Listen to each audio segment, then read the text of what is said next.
Bueno, muy buenas tardes a todos. Vamos a dar inicio a la Cátedra Extraordinaria Federico Mariscal, correspondiente al año 2004. Antes de dar inicio a la cátedra, quisiera hacer algunas aclaraciones, informar a ustedes en qué consiste la cátedra. La Cátedra Extraordinaria Federico Mariscal, como su nombre lo indica, es la cátedra de mayor relevancia que únicamente se da una vez por año durante el otoño en esta facultad y está dedicada por invitación y por un acuerdo del Consejo Técnico de la Facultad de Arquitectura a invitar a un destacado arquitecto cuya obra haya sido significativa en diferentes aspectos.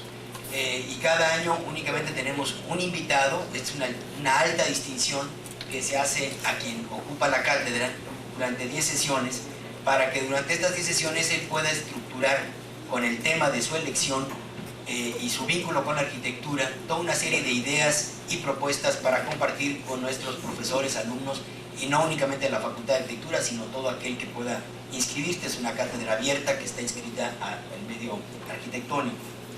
Esta cátedra Federico Mariscal se instituyó en 1984, o sea, estamos cumpliendo 20 años precisamente con la institución de esta cátedra en la facultad, y se otorga, como les digo, después de una serie de postulaciones y análisis a quienes realmente se han destacado y han hecho aportes significativos a nuestra arquitectura. ¿Por qué Federico Mariscal? Bueno, Federico Mariscal, como ustedes saben, es un arquitecto complejo dentro de la historia de México. Las cátedras generalmente llevan un nombre. En la Facultad de Filosofía llevan el nombre de Octavio Paz y de otros pensadores. En ese momento se consideró que Federico Mariscal, bueno, era la persona que cumplía con los requisitos. Federico Mariscal nació en 1881, es un personaje del siglo XIX, y murió en la Ciudad de México en 1971. Él se recibió como arquitecto en 1903, en los albores del porfirismo, y tuvo el grado de doctor en Bellas Artes por la Universidad de México en 1933. Fue director de la Academia Nacional de Bellas Artes, de la Escuela Nacional de Arquitectura, y fue profesor emérito de esta facultad. Destacan entre sus obras, como ustedes saben, bueno, la conclusión de los trabajos del Palacio de Bellas Artes en 1934, entre otras obras relevantes. Pero fue un hombre muy comprometido con la academia y al establecer sobre todo un vínculo entre la academia y la práctica docente. Es por eso que hace 20 años se decidió que Federico Mariscal llevara el título de esta cátedra. ¿Quiénes han ocupado esta cátedra? Esto es muy importante para que ustedes sepan la relevancia del acto. Como les repito, es una cátedra que se hace únicamente durante el otoño, en 10 sesiones, los miércoles generalmente por la tarde.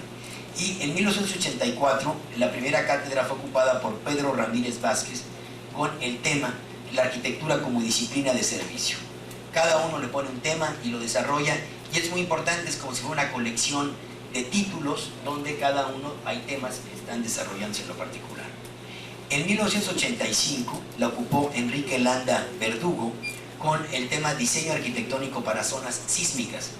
Es obvio el porqué. En 1985 se postergó porque estaba programada para estas fechas, vinieron los desastres de los sismos del 85, y es la única cátedra que se ha postergado, y se dio en 86 como consecuencia de los sismos, y es por ello que llevó el tema, que era el tema más urgente en ese momento en la Ciudad de México.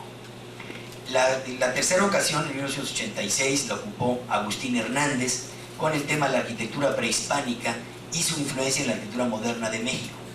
También es lógica por la obra de Agustín Hernández y los nexos que tiene con la expresión y con toda la absorción que tiene de la arquitectura mesoamericana.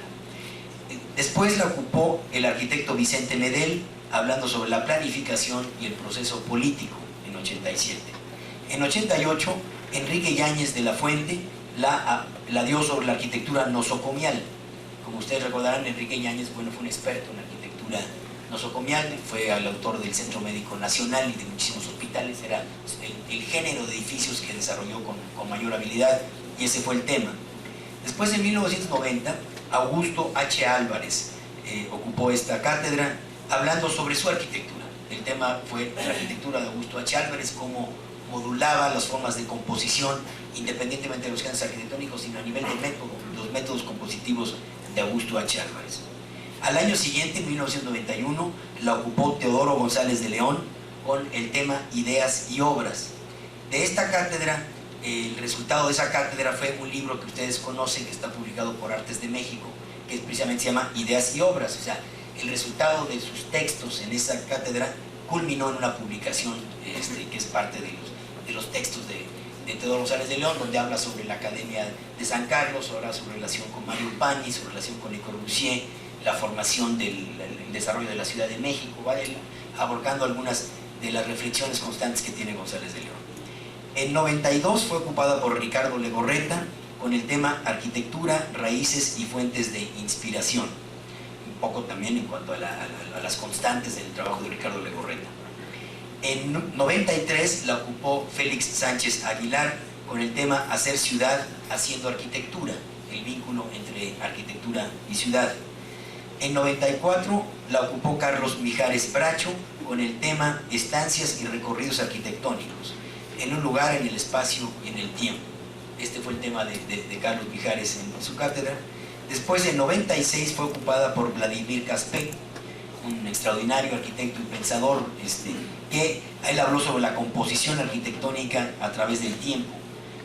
Caspé fue la última de las grandes cátedras que dictó. Caspé, a los meses de culminar esa cátedra, lamentablemente falleció. Fue uno de los arquitectos más completos y complejos que tuvo esta generación de esta sana influencia, ¿no?, de extranjeros que vinieron a México. En 97 la ocupó Abraham Zabludovsky con el tema de arquitectura, perdurabilidad y trascendencia. Si se fijan, todos los temas van teniendo que ver con la obra, ¿no? La perdurabilidad y la trascendencia habla un poco de todo el aspecto matérico y de los materiales y preocupaciones que siempre tuvo Abraham Zabludovsky.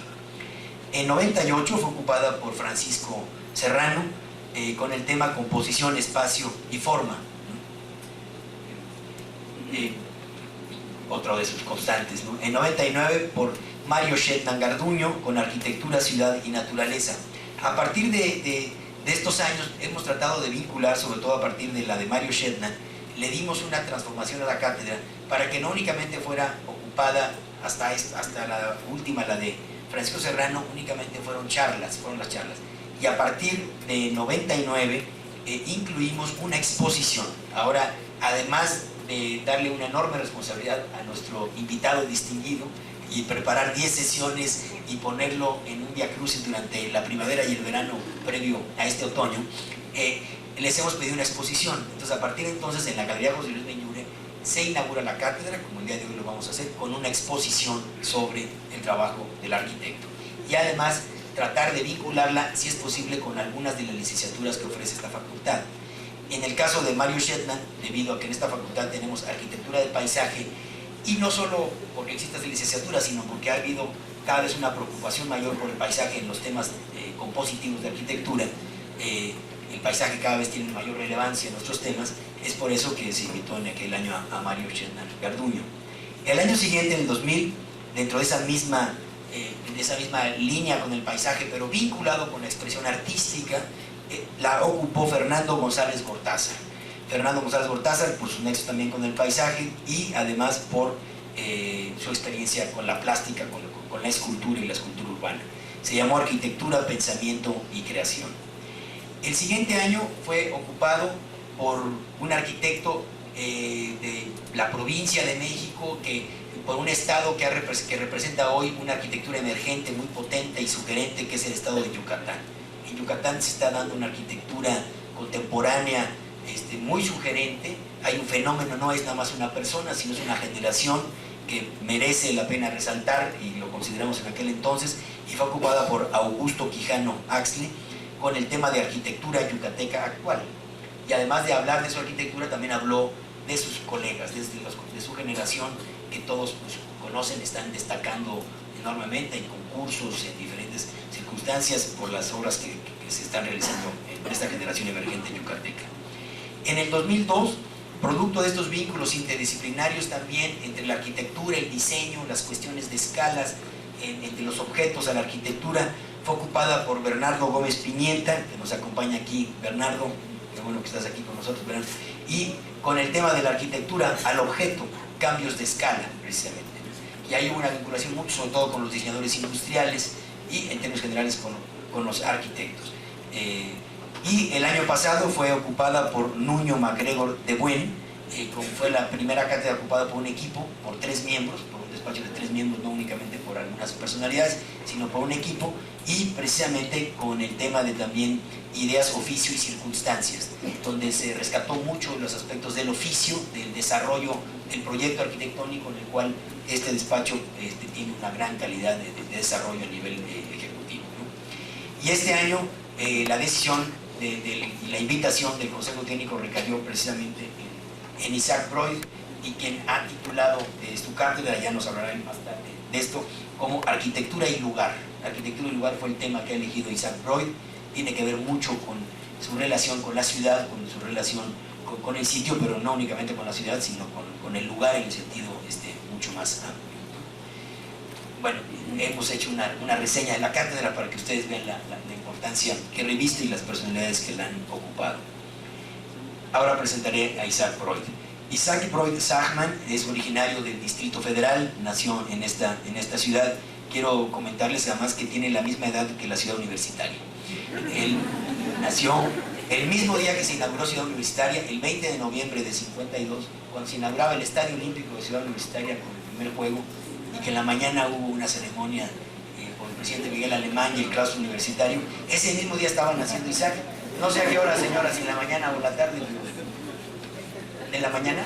Ah, bueno, se adelantó, o sea, nació antes que el estadio. Pero Isaac, a las 5:20 de la mañana, ya su mamá ya lo estaba alumbrando aquí al buen Isaac. No, así es que puede ser testigo de la inauguración de Ciudad Universitaria.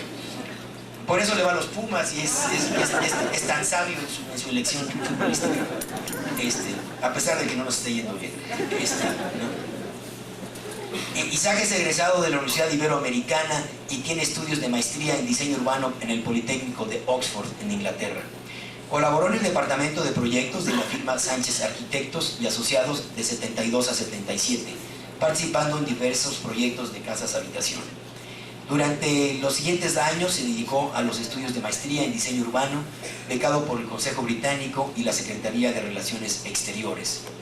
De 81 a 85, mantuvo una asociación profesional con el arquitecto Agustín Landa, y de 1985 a 90 colaboró en sociedad con los arquitectos Aurelio Nuño y Carlos MacGregor.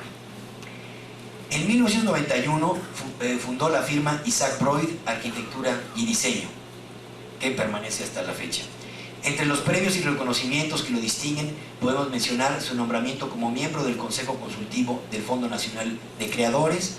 Recibió la medalla de plata en la Bienal de Arquitectura de Bulgaria en 91, así como mención honorífica en la Bienal de Arquitectura de México en 92.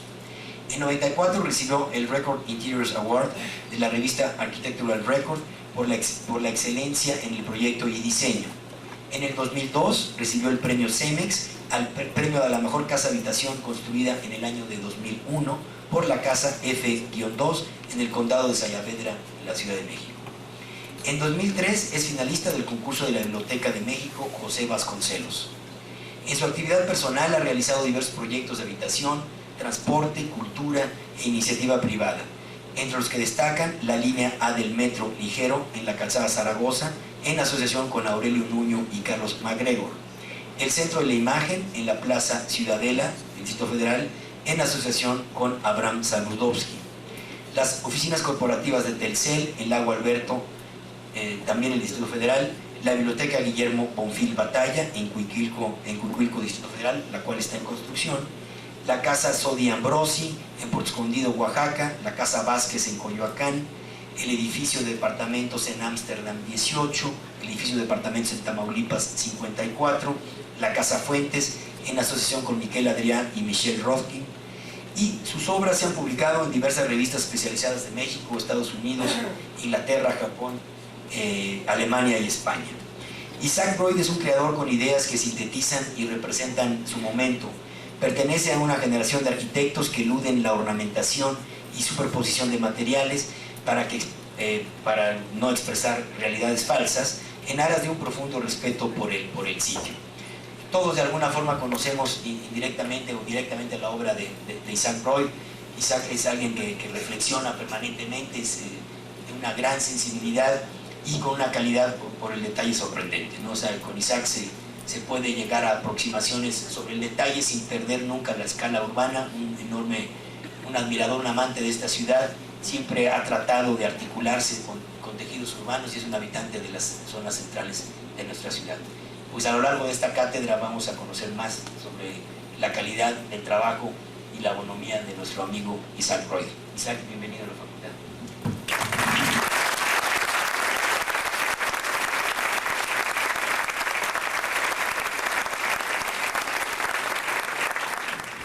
Suponía yo que este momento, en este momento me iban a ganar los nervios, cosa que supuse bien,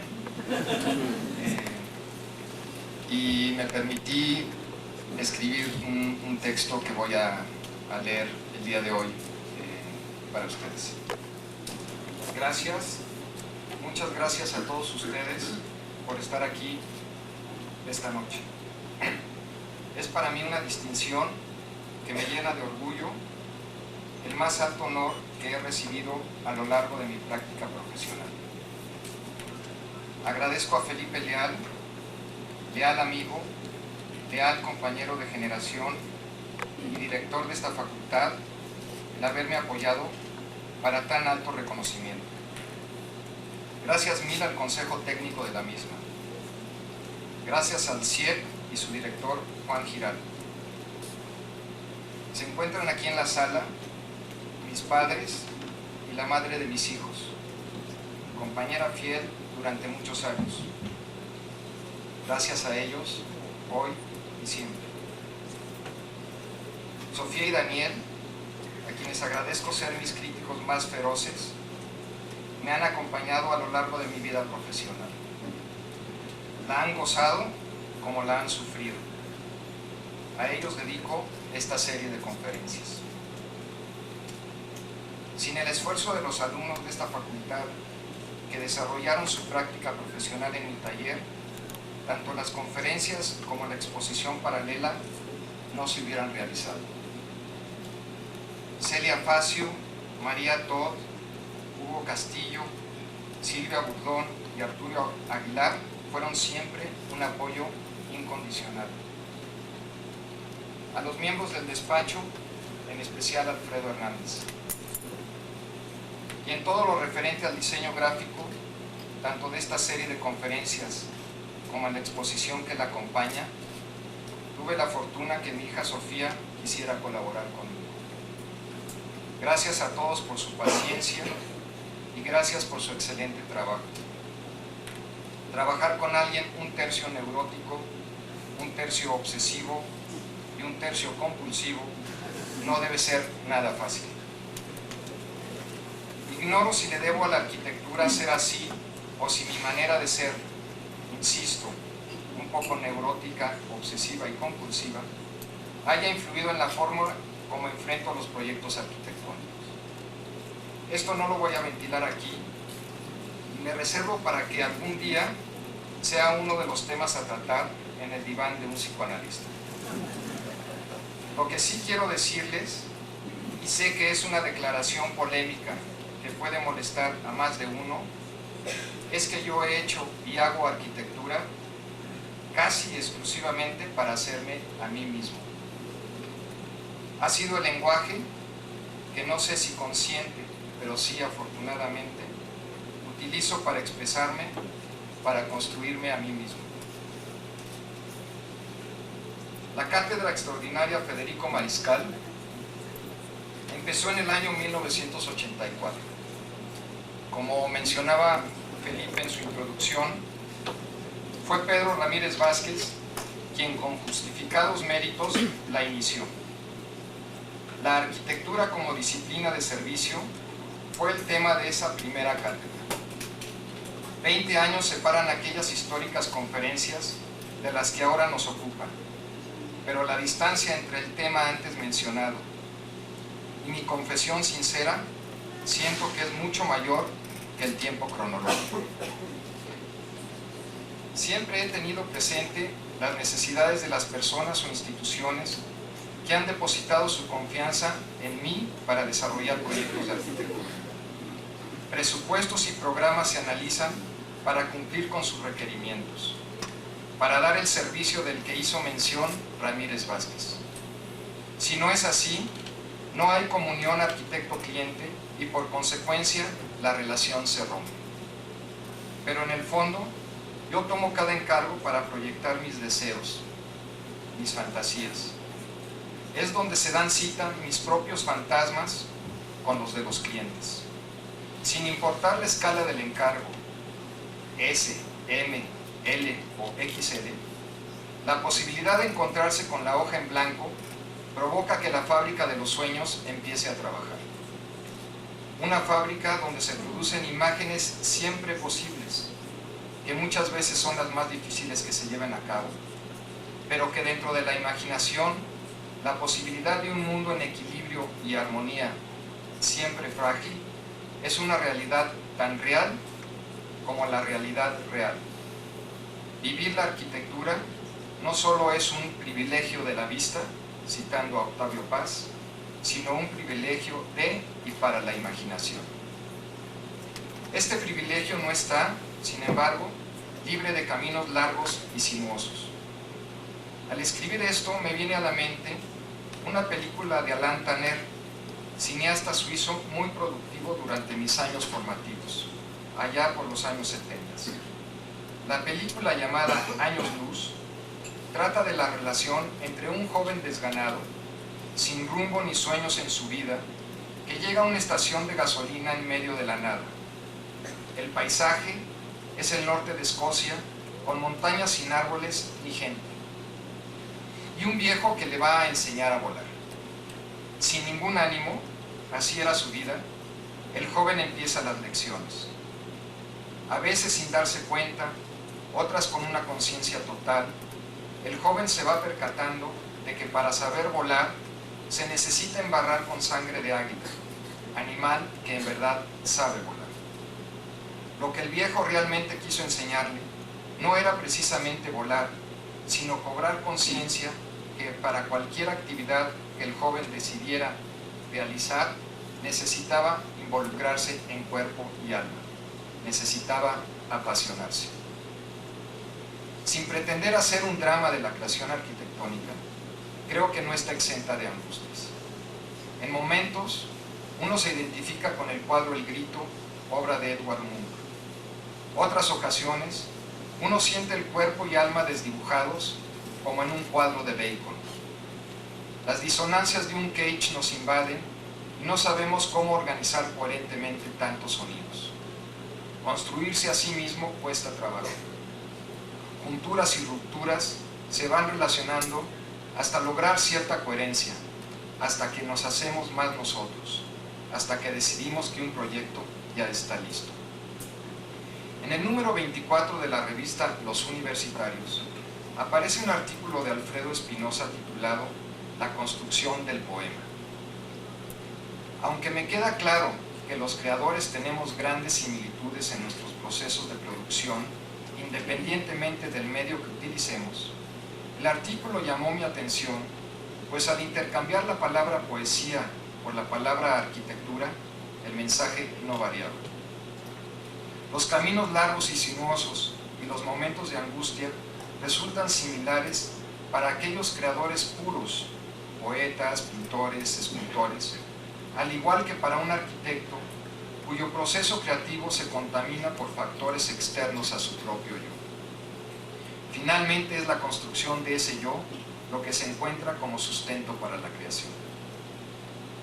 He editado parte del texto. Como mencionaba anteriormente, he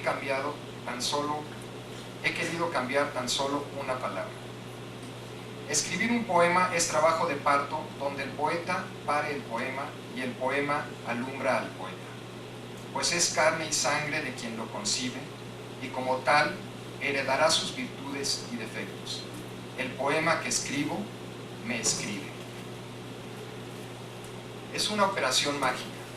Revela un mundo y crea otro, pero ¿cómo expresar al mismo tiempo los volúvenes sentimientos o las pasiones arrebatadas?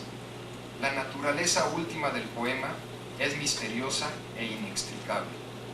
se le puede explicar desde muchas trincheras ideológicas, pero nada podrá revelar el enigma de su creación, pues la poesía es una pasión involuntaria que a veces se goza y otras se padece, pero siempre da sentido y plenitud a la vida de quien la habita. Aquí vemos cómo al hacer el poema uno se escribe a sí mismo, al igual que la primera imagen que he presentado hoy ante ustedes. Un dibujo del gran caricaturista Saúl Steinberg, donde la mano del dibujante se encuentra dibujando la cabeza de uno mismo. Entonces surge la pregunta, ¿cómo me hago a mí mismo? ¿Cómo empiezo yo a hacer arquitectura? Para mí no ha existido fórmula mágica.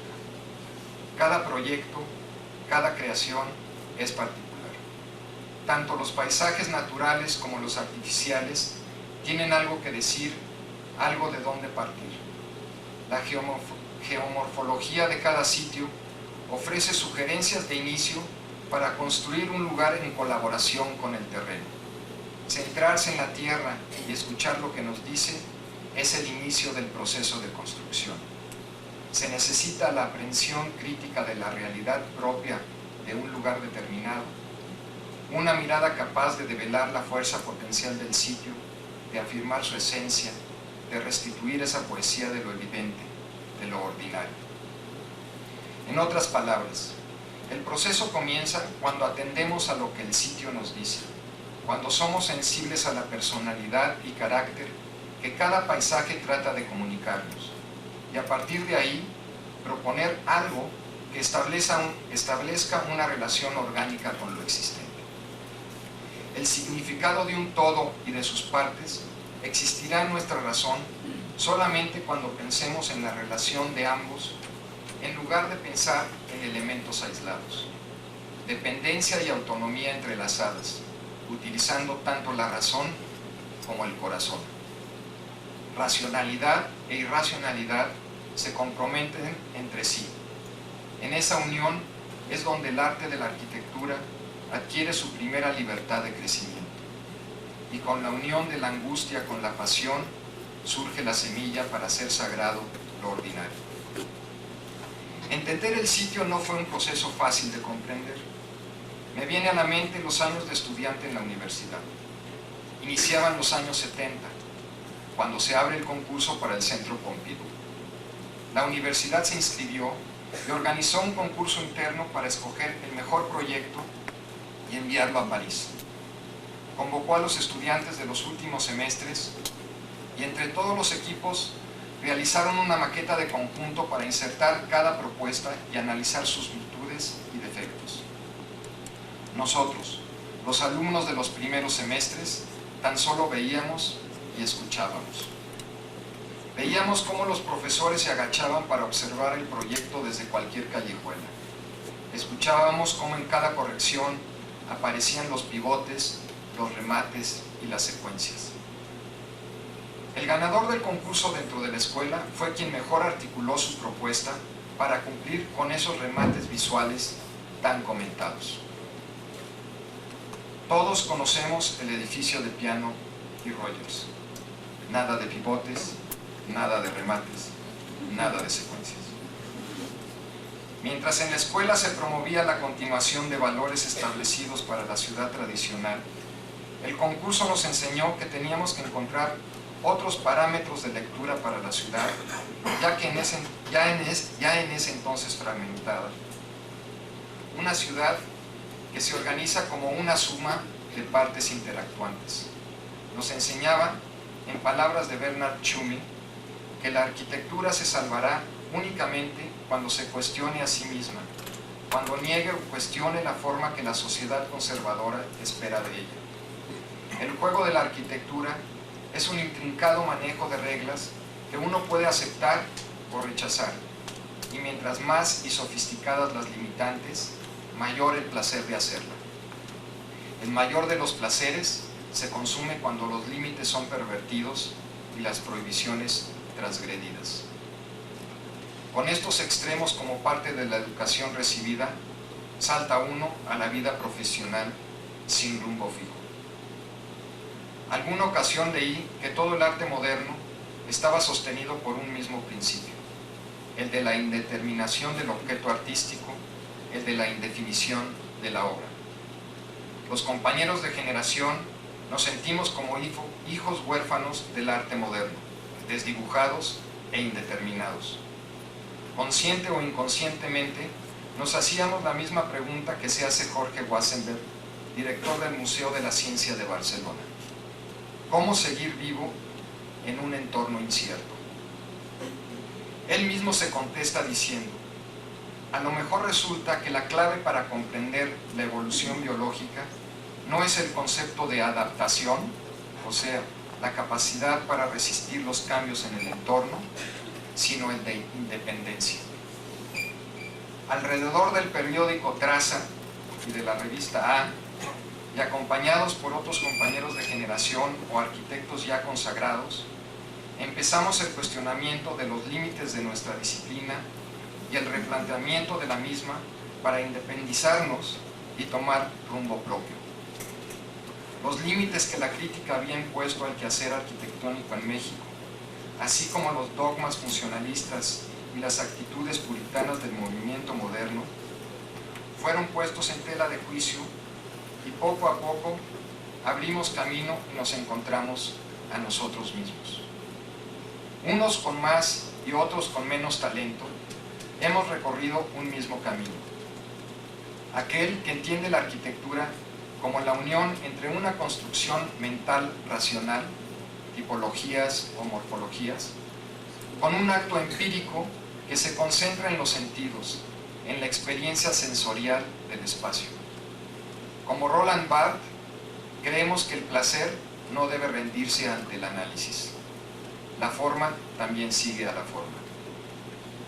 Como siempre ha sucedido, nuestro quehacer en el campo de la arquitectura se ha permeado por otras disciplinas. No permaneció ajena a fenómenos que sucedían en otros campos. Intervenciones en el espacio de artistas conceptuales, piezas de land art, la escultura o instalaciones llamaron nuestra atención. Uno necesita del otro para definirse a sí mismo. Es por ello la serie de imágenes que se presentan ahora ante ustedes. Aleatoriamente a este texto, de la misma manera en que uno se las encuentra en la vida diaria, imágenes, olores y sabores fueron alimentando y nutriendo nuestro quehacer cotidiano, que admite fragmentos de la realidad para redefinir su territorio y sus plataformas de actuación. Todos los aspectos de la expresión creativa, sea esta culta o popular, nos ayudan para caminar hacia nuevas interrelaciones y nuevas fronteras. Frente a cualquier hecho, tenemos dos miradas: la de la propia experiencia y el aprovechamiento de esa experiencia para mejorar nuestro trabajo. Absorbemos emociones y en la medida en que podemos trasladar esas emociones al usuario y espectador, podemos decir que ellos han comprendido nuestro trabajo. En alguna ocasión le preguntaron a Pablo Picasso si creía en la inspiración. Después de un corto momento de silencio, contestó que claro que sí, que por eso trabajaba tanto, para que cuando ella llegara la inspiración, lo encontrara trabajando. Con ese mismo espíritu y fuerza de voluntad, empezamos a proyectar nuestros sueños, oponiéndonos desde la arquitectura y también a través de las publicaciones, a procesos de creación vistos como procesos disgregadores, deshumanizadores y alienantes, ante los cuales la arquitectura que consideramos responsable, entre comillas, debe erigirse desde el conocimiento de lo que ha sido la verdadera ciudad humana, también entre comillas. Sé que este es un término difícil de definir con precisión. No es este el tema que nos ocupa aquí. No solo son las regulaciones del libre mercado, la oferta y la demanda de bienes y servicios lo que debe organizar la ciudad. Existen contenidos intangibles en lo construido que hace a las formas arquitectónicas más humanas, permitiendo que armonicen de una manera más natural una con la otra y que nos deja explorar y experimentar el mundo, su paisaje y su arquitectura con sensibilidad. Es lo que Álvar Aalto llamaba el funcionalismo psicológico. Estos intangibles, lo negativo en la filosofía Zen, son necesarios para nuestro funcionamiento como individuos y como grupo social. Es la forma sin forma que debe ser considerada también como algo real. Esto lleva, lo sé, a lo que Ignacy de Solá Morales llama el culto al objeto ensimismado. En una sociedad como la nuestra, donde existen tantas carencias, tantas diferencias y aún más tantas injusticias, proclamarlo puede sonar arrogante. Para algunos resulta una irresponsabilidad. Sucumbiremos a los reclamos de que lo único que hay que solucionar de manera inmediata es lo que para ellos son las necesidades básicas. Contribuiremos con los ojos cerrados a un pragmatismo esquemático y funcionalista que nos lleva a la deshumanización del arte. Lo dicho anteriormente, también clama coherencia, armonía y equilibrio ante la explosión de la ciudad, que se da por la suma de agregados independientes, pero que al final de cuentas están altamente relacionados. Clama por encontrar los aspectos positivos de la lógica de la ruptura y no tratar de frenar su evolución real. Ser modernos es vivir una vida de paradojas y contradicciones, dice Marshall Berman en su indispensable Todo lo sólido se desvanece en el aire. Es estar dominados por las inmensas organizaciones burocráticas que tienen el poder de controlar y a menudo destruir las comunidades, los valores, las vidas, y sin embargo, no vacilar en nuestra determinación de enfrentarnos a tales fuerzas, de luchar para cambiar su mundo y hacerlo nuestro. Es ser, a la vez, revolucionario y conservador, vitales ante las nuevas posibilidades de experiencia y aventura, atemorizados ante las profundidades nihilistas a que conducen tantas aventuras modernas, ansiosos por crear y asirnos a algo real, aun cuando todo se desvanezca. Más adelante puntualiza, la idea de modernidad, concebida en numerosas formas fragmentarias, pierde una parte de su viveza, su resonancia y su profundidad, y pierde su capacidad de organizar y dar significado a la vida de las personas. Como resultado de todo esto, nos encontramos hoy en medio de una edad moderna que ha perdido el contacto con las raíces de la propia modernidad.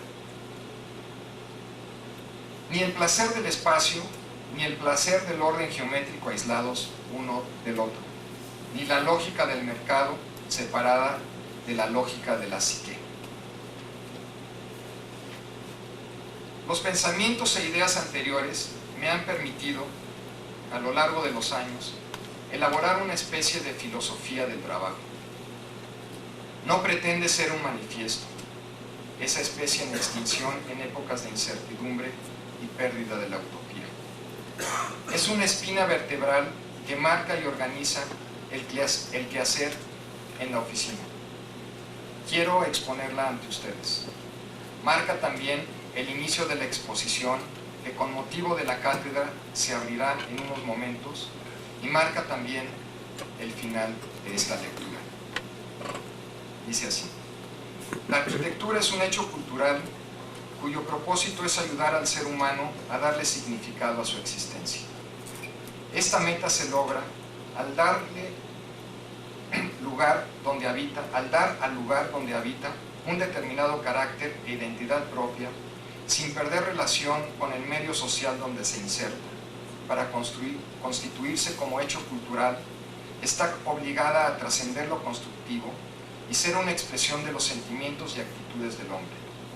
Se requiere integrarse a las características propias del sitio donde se va a construir, reinterpretando tanto condiciones locales, así como asimilar corrientes de la cultura universal. Las condiciones locales no pueden entenderse como estáticas, por lo que necesitan evolución y transformación. Una de las funciones de la arquitectura es recrear las condiciones propias de la cultura local, influida de experiencias foráneas. Necesita sintetizar diversas tendencias de la corriente universal sin perder su identidad y su carácter. No debe ser una imposición que olvide la historia que dio origen y unidad al lugar. A partir de esa labor de reinterpretación, integración y síntesis, ayudará a construir, sin nostalgias, la sociedad contemporánea y futura en términos de valores e imágenes. Heredabilidad no significa inmutabilidad. La arquitectura necesita respetar las características propias de un sitio, pues un paisaje es integral cuando es una totalidad de partes interactuantes. Arquitectura y geografía forman así un todo dinámico, siendo el lugar un factor determinante en la creación de lo construido. Del clima, la luz, el paisaje y los materiales surgen las semillas para hacer que la arquitectura dialogue con su entorno inmediato, proponiéndose como una pieza más dentro del paisaje. Está obligada a tener una aprehensión crítica de la realidad propia de un determinado lugar, una mirada capaz de develar la fuerza potencial del sitio, de afirmar su esencia, de restituir esa poesía de lo evidente. La estrategia de acción nace así del propio emplazamiento, creando un nuevo lugar donde se expresan los contrastes, las contradicciones, las complejidades y la unidad de un sitio. Se trata de introducir dentro del paisaje, natural o artificial, un nuevo elemento que ayude a tejer los huecos para la coexistencia armoniosa, a la vez que conflictiva o consensuada, para que de esa heterogeneidad surja un mestizaje que enriquezca el paisaje existente. Tan solo unas últimas palabras extraídas del libro de Marshall Berman, que llegó a mis manos a través de un gran profesor de la facultad, que es Humberto Ricalde, gran amigo personal. El proceso de modernización, aun cuando nos explote y atormente, da vida a nuevas energías y a nuestra imaginación. Nos mueve a comprender y enfrentarnos al mundo que la modernización ha construido y a esforzarnos por hacerlo nuestro. Creo que nosotros y los que vengan después de nosotros seguiremos luchando para hacer de este mundo nuestro hogar, incluso si los hogares que hemos hecho, la calle moderna, el espíritu moderno, continúan desvaneciéndose en el aire. Muchas gracias.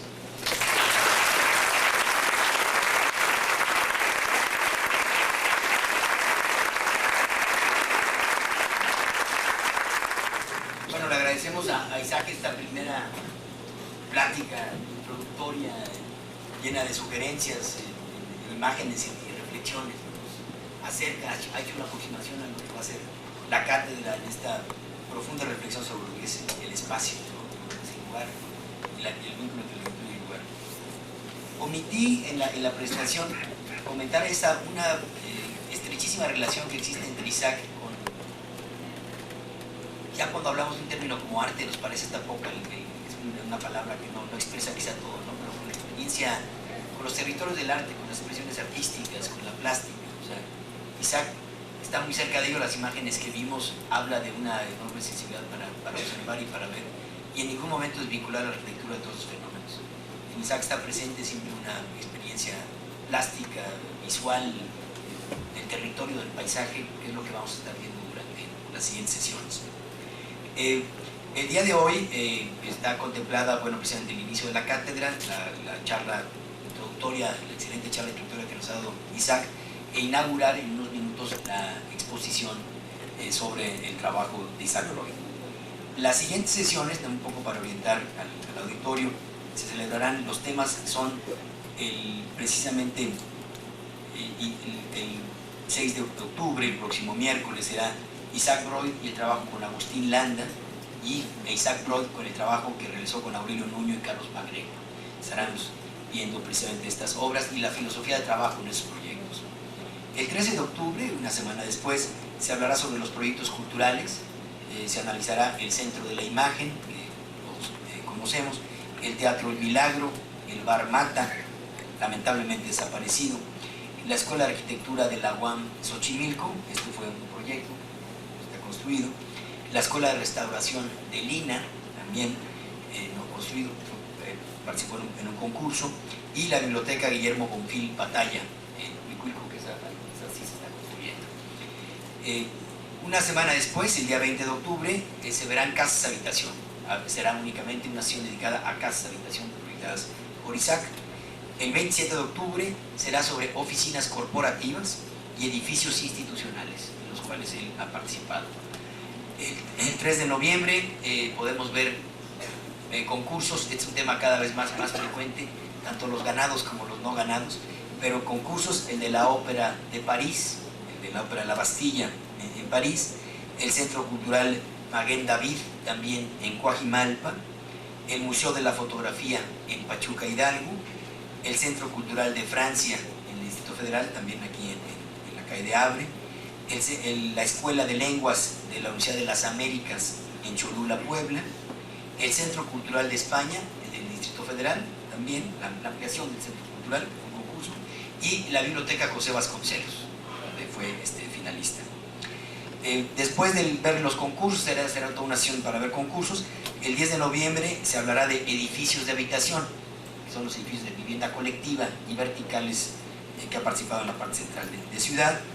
El 17 de noviembre, proyectos diversos, que son difíciles de ubicar en un género específico.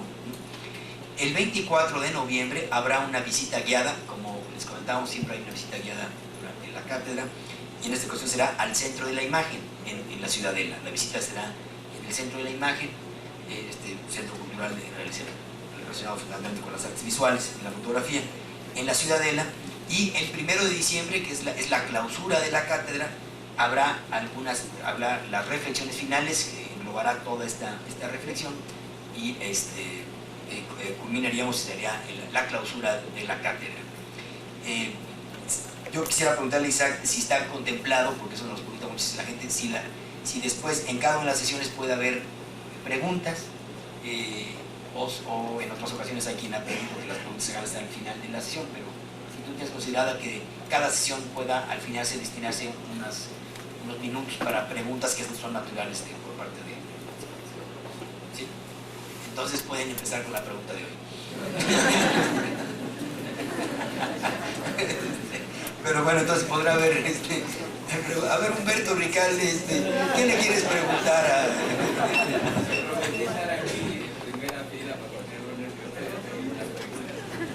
Que nos distinguiera sitio del lugar.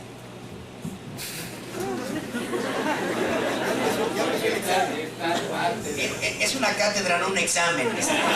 No te confundas, Humberto. Pero vamos a dejar que improvise. Este examen creo que sí lo voy a reprobar. No.